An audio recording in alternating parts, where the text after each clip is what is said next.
If you were in my position a few months ago where you loved the ACOTAR series, you loved the Throne of Glass series, and you tried very hard, perhaps 3.5 different times, to read this series, but could not get into it, and now that you have discovered ACOTAR 6 is coming out in October, you're simply unsure what to do because it's free.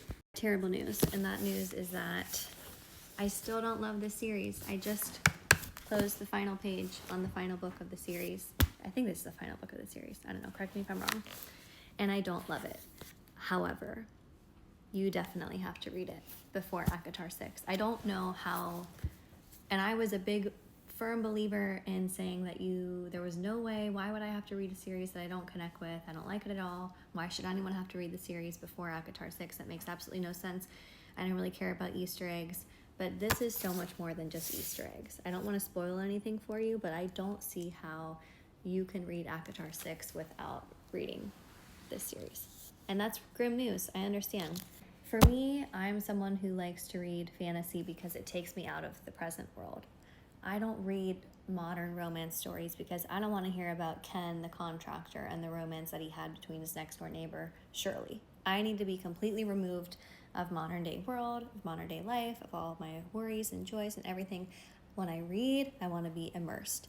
And I can't do that with modern day stories. So I struggle with this one because they have phones, they text, they wear leggings.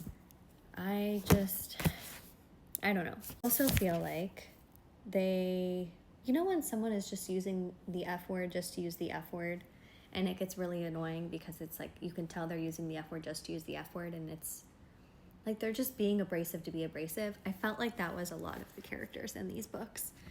I did like a lot of the side characters. I love Rune, Lahaba. There are several others that I love a whole bunch, but the main characters I didn't love. Maybe I'm going to be wrong, and if I am, you can quote me, but I don't see how you can read ACOTAR 6 without the contents of this book, the last book. Didn't love the series as a whole. I kind of liked it, but maybe not even that. That is absolutely nothing against Sarah J. Maas. Absolutely brilliant. Her mind is a wonderland, and I am in awe of her. However, perhaps my least favorite fantasy series to date. But you're gonna have to read it with me.